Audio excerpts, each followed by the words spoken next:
பார்த்து சந்தோஷம். கண்ணுன்னு ஒரு ஆசாமி இந்திரியம் இருக்கு. அந்த இந்திரியம் மனசுக்கு அசிஸ்டன்ட். அதனால பார்க்காதேன்னா அதான் பார்க்க சொல்லு. ரொம்ப கஷ்டம். அதனாலதான் டிவியினுடைய பவர் அவ்வளவு. இந்த கண்ணில் பிடிச்சி இழுத்துடலாம் மனிதர்களை. என்னதான் குடிப்பது உடலுக்கு கேடு அப்படின்னு எழுதிவிட்டு குடிக்கிற சீனை பார்த்தா பசங்க குடிக்கத்தான் செய்யும். அதனால கண் என்பது மனதுக்கு தொண்டு செய்கிற ஒரு புலன், இந்திரியம். அது அறிவு மூலம் அறிவுபூர்வமான செயலை செய்யறதுனால அதுக்கு ஞான இந்திரியம்னு பேர் வச்சான். காது, அது வழியா நமக்கு எத்தனையோ செய்திகள் உள்ள வர்றது கேட்கிறோம். அந்த செய்தி காதில் விழுந்தா டயலாக் எல்லாம் விழருது. கண்ட டயலாக் எல்லாம் அடிக்கிறா, அதெல்லாம் காதில் வந்து விழருது. அதனால காது பொல்யூட்டாருது. மனசு காதை வைத்துக்கொண்டு நம்ம கெடுக்கிறது. மனது என்கிறதுக்கு கர்மேந்திரி ஞானேந்திரியமாக கண் ஒரு அசிஸ்டன்ட், காது ஒரு அசிஸ்டன்ட். அது ஒரு ஞானேந்திரியம். இன்னொன்று ஏகாதசி சாப்பிடாம இருக்கலாம், கம கமன் முருகல் தோசை வாசனை வர்றது. அடுத்த ஏகாதசி பார்த்துக்கலான்னு சாப்பிட்டேன். அதனால மூக்கு இருக்க மோந்து பார்த்து மனசு நம்மளை கெடுக்கிறதுக்காக வச்சுட்டு இருக்கிற அசிஸ்டண்ட். அதெல்லாம் கண்டு கேட்டு மோந்து ஊற்று வருடி பார்க்கணும். அந்த தடவி பார்க்கறதுல ஒரு சுகம். அதனால அதுக்கு ஈடுபடும். கண்டு கேட்டு உற்று மோந்து உண்டு. அதுக்கப்புறம் காதால கேட்டு கண்ணால பார்த்து முகர்ந்து பார்த்து வருடி பார்த்து அப்புறம் நாவால சுவைக்கிறோம். சில இந்த 5 இந்திரியங்கள் கண்ணு, காது, மூக்கு, நாக்கு, தோல், இந்த 5 இந்திரியங்களும் ஞானேந்திரியங்கள் அப்படின்னு சொன்னா. அறிவு சார்ந்த இந்திரியங்கள். கிளியரா இருக்கா? என்ன பெரிய விஷயம், தெரிஞ்சது தானே சொல்ற. கர்மேந்திரியம்னு 5 சொன்னான். அது என்ன 5ன்னா கை. கை ஆக்டிவா இருக்கிறத நம்ம கண்ணால பார்க்க முடியும்.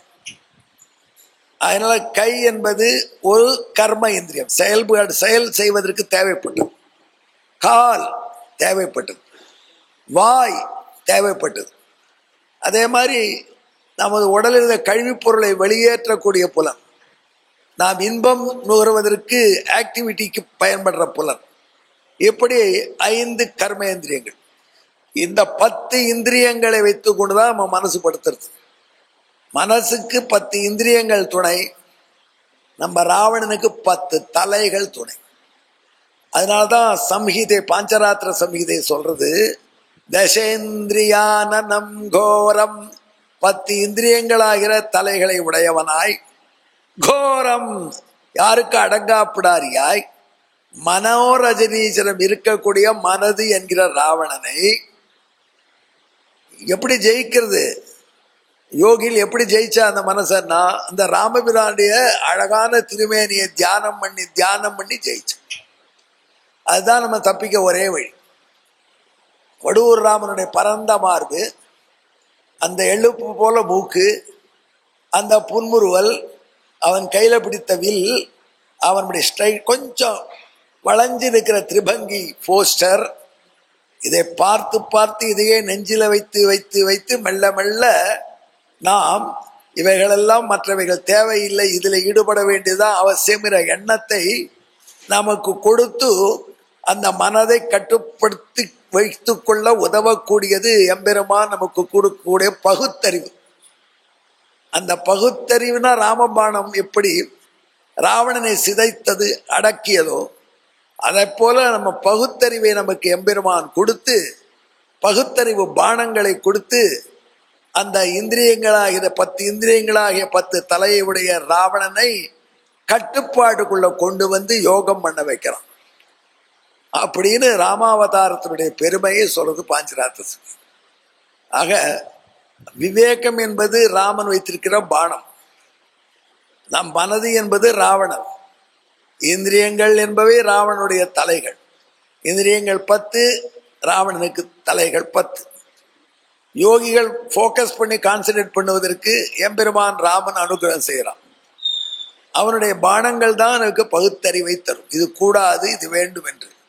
அப்படி மனதை கட்டுப்படுத்த பயன்படும் ஆகினால ராமாவதாரம் முமுட்சுவுக்கு அத்தியந்த உபகாரகமான அவதாரத்தின் ரகசியத்தை வெளியிட்டது என்று சுவாமி தேசிகன் பாஞ்சராத்திர சம்ஹிதை இப்படி ராமாவதாரத்தினுடைய இம்பார்ட்டன்ஸை வெளியிட்டது. சங்கர பகவத் பாதால் ஆத்மபோதனோ புஸ்தகம் அடிச்சது. மகான்கள் எவ்வளவோ சொல்றா, திரும்பி திரும்பி ராமாயணம் கதை கேட்கிறேடா, எது கேட்கிற? நான் உனக்கு எக்ஸ்ரே ராமாயணம் சொல்றேங்கிறார். அது என்ன எக்ஸ்ரே ராமாயணம்? உள்ள இருக்கிறது தெரிஞ்சுக்கோ. ராமன் நீதாண்டா ராமன், அகம் பிரம்ம அப்படிங்கிறது அத்வைத தத்துவத்தினுடைய அடிப்படை. ராமன் வேறு யாரும் இல்லை, நீயே ராமன். அகம் பிரம்ம அஸ்மி, நானே ராமன். அந்த ராமன் காட்டில் போய் இருந்தான். அதே மாதிரி ஆத்மா காட்டில் இருக்கு, கௌரிவாக்கத்தில் இருக்கு, சென்னையில் இருக்கு, தாம்பரத்தில் இல்லை. இல்லைப்பா, எல்லாமே காடு தான். சிட்டியெல்லாம் காடுங்கிறேன்னா பகவத்பாதால் சொல்றா, இது எந்த திசைன்னு தெரியாம இருக்கும். காட்டில் போனா இது கிழக்கா மேற்கா தெற்கா தெரியாது, லெப்டா ரைட்டா தெரியுமா? காட்டில் வழி கிடையாது. அதே மாதிரி இந்த வாழ்க்கை வாழக்கூடிய நமக்கு எதுவுமே தெரியறதில்ல, மோகத்துல மயங்கி கிடைக்கும். மோகம் என்கிற காட்டுக்கு ராமன் என்கிற ஆத்மா வந்தது. அதான் சம்சார வாழ்க்கை நமக்கு. நாம் சம்சாரத்திலே தவிக்கிறோம். அறியாமை பேதமை என்கிற கானகத்துல திக்கு திசை தெரியாம தவிக்கும். அப்ப நமக்கு இன்னும் ப்ராப்ளம் ஜாஸ்தி ஆயிடுது. போக வேண்டிய டைரக்ஷன் தெரியல. நமக்கு 2 பேர் உபகாரம் பண்ண மாட்டேன்னு உபத்திரவம் பண்ண ரெடியா இருக்கா. நம்ம அமைதியை அள்ளிண்டு போறா. யார் அந்த ஆசாமின்னா ரொம்ப இல்லை, ஆசைன்னு ஒருத்தர். ஆசைப்படப்பட மனசுக்கு அமைதி போயிடும். நம்ம அமைதியே ஆசையை அழிச்சு போறோம். நிம்மதியா இருக்க முடியலையே. பாரியா, அந்த பிளாட் வாங்கணும்னு பாக்குறேன், காசு இல்லையே. இந்த மாலை நம்ம வாங்கி போட்டா அப்படி என்ன இருக்கும்? இருக்கிற சொத்துக்கு மேல கொஞ்சம் போடுவோமே அப்படின்னு பணக்காரர்களுக்கு மேலும் மேலும் பணம் வேணும். ஏழைகளுக்கு தேவை எதெல்லாம் முன்காலத்துல அத்தியாவசியமான தேவை இல்லைன்னு நினைத்தாலோ, லக்ஸரின்னு நினைத்தாலோ, அதெல்லாம் அத்தியாவசிய தேவை. அதனால இந்த ஆசை, காமம் அப்படிங்கிற ஆசை என்கிற ஒரு ஆசாமி. அதே மாதிரி அந்த ஆசை நிறைவேறலைன்னா வெறுப்பு, சண்டை, குரோதம் வரும். இந்த காமம் குரோதம், காமம் மன்யு, குரோதம் இஸ் ஈக்குவல் டு மன்யு, மன்யு இஸ் ஈக்குவல் டு துவேஷம். இதுக்கெல்லாம் அது அடிப்படை. அப்பேற்பட்ட 2 பேர்கள் நம் அமைதியை அள்ளிண்டு போயிட்டா இந்த சம்சார காட்டுல. ராமனுக்கும் அப்படித்தான். நாம் தானே ராமன். அவருக்கு சீதை தான் அமைதி. நல்ல மனைவி இருந்தா அமைதியா இருக்கலாம். மனைவி சரியில்லைன்னா அமைதியாவே இருக்க முடியாது சார் அப்படிங்கிறான். அமைதி கொடுப்பது மனைவி தான். அதனால சங்கர பகவத் பார்த்தால் ராமனுடைய பத்னியான சீதையே அமைதி, சாந்தின்னு வச்சார். பீஸ். ஆத்மா பீஸ்ஃபுல்லா இருக்கணும். ஆத்மா அமைதியா இருக்க முடியல, பீஸ்ஃபுல்லா இருக்க முடியல. காரணம் என்ன? ஆசையும் கோபம். ஒரு பொருள் மீது வைக்கிற ஆசை, அது கிடைக்கலன்னா வர ஆத்திரம். இது 2ம் நம்ம அமைதியை கொள்ளுது. டென்ஷன் ஆயிடுறோம். நம்ம டிரைவர் சொன்னா அவர்கிட்ட ஏண்டா சொல்லல, அவர் டென்ஷன் ஆயிடுறாரு சார். நாம் ஆல்வேஸ் இன் பெர்பெச்சுவல் டென்ஷன். அப்ப அமைதி போயிடுது. அந்த அமைதியை மீட்கிறதுக்கு என்ன பண்ணான் ராமன்? அந்த அமைதியை அபகரிச்சு போன ராட்சசன் ஒருத்தர் மிஸ்டர் ராவணன். அவன் எந்த தைரியத்தில் ஆயிடுச்சு அமைதியை அபகரிச்சான் தெரியுமா? கும்பகர்ணன் இருக்காங்கிற தைரியத்தில். விபீஷணன் உதவ மாட்டான்னு தெரியும். தம்பி கும்பகர்ணன் இருக்கான். அவன் நிச்சயம் நம்மளுக்கு என்ன பண்ணாலும் ஹெல்ப் பண்ணுவான் அப்படின்னு ராவணனிடமிருந்து சீதையை பிரிப்பதற்கு மெயின் காரணமான ராவணன் அவனுக்கு துணையா நின்ன கும்பகர்ணன். அப்படி ராவணன் கும்பகர்ணன் முதலிய 2 ராட்சசர்கள், அவனுடைய அடிவருடிகள், இவர்களையெல்லாம் ராமன் சம்ஹரித்து சீதையை மீட்டார். அந்த மாதிரி ஆத்மாவே நீ தாண்டா ராமன், நீ உடைய அமைதி தாண்டா சீதை. அந்த அமைதியை உன்னிலிருந்து அபகரித்து கொண்டு போனவர்கள் தாண்டா காமக்ரோத ராட்சசர்கள். அந்த ராமன் காமக்ரோத ராட்சசர்களை அழித்தது போல நீ காமக்ரோதத்தை கான்கர் பண்ணினால் சீதை என்கிற அமைதி உனக்கு கிடைக்கும். அது தாண்டா மோட்சம் அப்படின்ற சாந்தி. இதைத்தான் ராமாயணம் சொல்றது. மனுஷாலே வரமாட்டேன் இப்படிலாம் எக்ஸ்ரே ராமாயணத்துலேயே அப்படி ஒரு கதை சொல்லிட்டு போயா. ராமாயண கதை நிறைய கேட்டிருக்கேன், அதனால என்னன்னு யோசிக்கலாம். இது பகவத் பாதாளுடைய ஒரு ஸ்லோக ராமாயணம். சுந்தரகாண்டம் எங்க காணுது இல்ல? சுந்தர அனுமாரை பத்தி பேச்சே இல்லையே. பாஞ்சராத்திர சமீதையில ஆஞ்சநேயரை பத்தி பேச்சு இல்லாம சொல்லிடுது. பகவத் பாதாளும் ஆஞ்சநேயரை பத்தி பேசல. பகவத் பாதாள் என்ன சொன்னா, ராமன் தான் ஆத்மா, ஆத்மாவாகிற ராமனுக்கு சீதையாகிற அமைதி தான் மனைவி, அமைதியாகிற சீதை. அவளை அபகரித்துட்டு போறது ராகமும் வேஷமும் காமன் மன்யும். அந்த காமன் மன்னிவை கான்கர் பண்ணிட்டா சீதையோட கூட்டுவான் ராமன், சாந்தியோடு கூட்டுவான். சாந்தி வந்துடுத்துனா அதுதான் மோட்சம். நம்ம 3 விதமான துக்கத்துல கஷ்டப்படுறோமா, 3 வித தாபம். அதனாலதான் அவங்க சாந்தி இல்லை. தாபங்கத்தை 3 வகையா கேட்டகரைஸ் பண்ணி சொல்லிடுத்து வேத புருஷன் சொல்லிட்டு அன்னைக்கே. ஓம் சாந்தி சாந்தி சாந்தி, எதுனா 3 தடவை சாந்தின்னா சொன்னா போறாது. ஒய் சாந்தி சாந்தி சாந்தின்னு 3ன்னா 3 தடவை சொல்றதுக்கு காரணம் 3 வகையான அமைதியின்மை நம்ம கிட்ட இருக்கு. அதனால 3 அமைதி வேணும். ஒரு அமைதி நம்ம உடம்புல வியாதிகள், நம்ம உடம்புல இருந்தே வருது, ஆத்தியாத்மிகம். நமக்கே உள்ள டென்ஷன், நமக்கே உள்ள வியாதி, நமக்கே உள்ள மனப்பிணி, இதனால நமக்கு தாபம் குறையிறது. இது ஒரு அமைதியின்மை. அந்த அமைதியின்மை போகணும், அதுலேருந்து சாந்தி வரும். இன்னொன்று, இது ஆத்தியாத்மிகம்னு சொன்னான். ஆதி பௌத்திகம் நம்ம கண்ட்ரோல்லையே இல்லை. எத்தனைதான் பாடுபட்டு வீடு கட்டினாலும் எப்படியோ பெருச்சாளி வந்துடுறது, எப்படியோ எலி வருது. என்னென்னவோ பண்ணி பார்த்தான், எலி விலகிச்சாலும் எலி எங்கேயாரும் வந்து நிற்கிறது இல்லை. யாரும் வரலன்னா கரப்பாம்பூச்சியாவது வந்துடும். இந்த மாதிரி பூதங்கள், இயற்கைகள் பண்ணக்கூடிய கட்டங்கள், பூதங்கள் ஜந்துக்கள் பண்ணக்கூடிய துன்பங்கள். இது 3வது. இது ஆதி பௌத்திகம்னா. 3வது என்னன்னா ஆதி தெய்வீகம். நம்ம கண்ட்ரோல்ல திடீர்னு சுனாமி, திடீர்னு பூகம்பம். இந்த வாழ்க்கையில் இந்த 3 விதமான அமைதியின்மையோட தான் நம்ம கொடுத்த நடத்த வேண்டியிருக்கு. இந்த 3 வித அமைதியின்மையும் போய் அமைதி கிடைக்கணும். அதனால 3 தடவை அமைதியை வேண்டுகிறது வேதம். ஓம் சாந்தி சாந்தி சாந்தி. அந்த சாந்தி எப்படி கிடைக்கும்? நீ கும்பகர்ண ராவணனை கொன்ற மாதிரி ஆசை கோபத்தை வெல்லப்பா, வென்றால் உனக்கு அந்த 3 வித துக்கங்களும் போய் சாந்தி கிடைக்கும், நீ சௌக்கியமா இருக்கலாம், அதுதான்டா மோட்சம் அப்படின்னு ஆச்சாரியார் சொல்லிட்டார். ஆத்மபோதத்துல வார்த்தை இது. தீர்த்வா மோகாட்டவிம் ஹத்வா ராகத்வேஷாம்ச்ச ராட்சசான் சாந்தி சீதா சமாயுக்தஹ ஆத்மா ராமோ விராஜதே. இது எல்லாத்தையும் சேர்த்து வச்சு சுவாமி தேசிகன் ஒரு ராமாயணம் சொல்றார். அதுதான் அனுமார் இன்ட்ரடியூஸ் பண்ணி சொல்ற.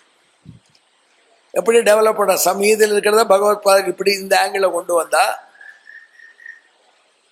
தேசிகன் ஒரு விஷயம் சொல்ற. பார்ப்பா, ராமன் தான் ஆத்மான ஆச்சாரியால் சொன்னா அத்வைதத்துக்கு ஏற்றபடி நாம சொல்றோங்களே, இந்த ஜீவாத்மா தான் சீத்தை. குழப்பி விடுற சத்தம் பண்ண, அவர் ராமன்னார், சீத்தை விட்டார். அவர் அத்வைத ஆங்கிள் சொன்னார். இந்த ராமாயணத்து இந்த ஆங்கிள் பாருப்பா, ஒரு ஜீவாத்மா இருக்கே அதுதான் சீத்தை. அந்த சீத்தை ராமனோட சேர்ந்து இருந்தா வைகுண்ட வாழ்ச்சி. ஜீவாத்மா வைகுண்டத்துல பகவானோடு இருக்கணும். ராமன் தான் பரமாத்மா. அந்த ராமன் கிட்ட இருந்து அந்த சீத்தையை எது பிரிச்சுது? எது நம்மை நடுவில் பிரிவை உண்டாக்கியது? முதல் காரணம் நம்ம மனசு தான். அது தூண்டி விட்டு நாம பாபம் செய்து அந்த பாபத்தின் அல்லது சிறு புண்ணியங்கள் அவைகள் பயனை அனுபவிப்பதற்கு இந்த உடம்புல வந்து உட்காடும். இந்த உடம்புல நம்ம ஜீவாத்மா சிறை வைக்கப்பட்டிருக்கு. சீதாதேவி லங்கையில சிறை வைக்கப்பட்டா. ஆகினால நம்ம உடம்பு தான் லங்கை. புரிச்சா? நம்ம உடம்பு லங்கை. லங்கை வந்து ஒரு தீவாச்சே சுவாமி, சுத்தி வர கடலாச்சே. நம்ம உடம்ப சுத்தி கடல் இருக்கா? இல்லையேன்னா பைத்தியகாரா, இங்கதான் பெரிய கடல் இருக்கு. அந்த கடல்ல அலைகள் ஓய்வதே கிடையாது. என்ன சத்தத்தை காணும், அலையை காணும்? இல்ல இல்ல, என்ன இருக்கு தெரியுமா? 6 வித அலைகள் இருக்கு. ஷடூர்மி, திரும்பி சாப்பிடணும், பசிக்கிறது, தாகம், பிணி மூப்பு இப்படிப்பட்ட அலைகள் வீசிண்டே இருக்கு. அதனால இது அலைகள் வீசுகின்ற அலைகள் ஓய்வதில்லைன்னு சொல்லும்படியா இருக்கக்கூடிய கடலுக்கு நடுவுல, சம்சார வாழ்க்கைக்கு நடுவுல இந்த உடம்பாகிற லங்கை இருக்கு. லங்கை என்பது ஒரு கோட்டை, நம் உடலும் ஒரு கோட்டை. லங்கைக்கு 9 வாசலா, லங்கைக்கு 4 வாசல்கிறார்.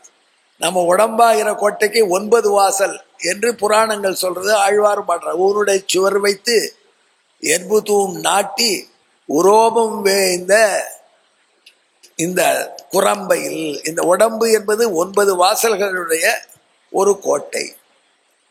7 வாசல் இங்கேயே இருக்கு, பார்த்துக்கலாம். சாப்பிட்றதுக்கு ஒரு வாசல், கேட்கறதுக்கு 2 வாசல், பார்க்கறதுக்கு 2 வாசல். 5 வாசல் ஆயிடுதா? 7 ஆயிடுது. 2 2 4, மூக்குக்கு 2 வாசல், ஆக 6, வாய் 1, 7. அஷ்டாத்வ வேதம் சொல்றது நவத்வாரா, அஷ்டாபுரா நவத்வாரா, தேவானாம் பூர் அயோத்தியா. அஷ்டாசக்ரா நவத்வாரா, தேவானாம் பூர் அயோத்தியா. இப்படி 7 வாசல்கள் தலையிலே இருக்கு, அப்புறம் 2 கீழே. ஆக இப்படி 9 வாசல்களுடைய கோட்டை இந்த உடம்பு. இந்த உடம்பு தான் லங்கை. லங்கை கோட்டைக்குள்ள சிறை பிடித்து வைக்கப்பட்டிருக்காள் சீதை ராவணனால. ஜெயில இருந்தா, ஜெயில எங்க போட்டான் சுவாமி? அசோகவனம் தோட்டத்தில் வச்சானா open jail. Open jail concept ராவணனே வச்சிருந்தான். இப்போ புதுசா சொல்றா இவ சீதா தேவியை ஜெயில வைக்க தப்ப முடியாதவோ. அந்த காட்டுக்குள்ள பார்க்குள்ள தான் இங்கெல்லாம் சுத்தலாம். அதெல்லாம் பார்க்கு ஜெயில வச்சான்.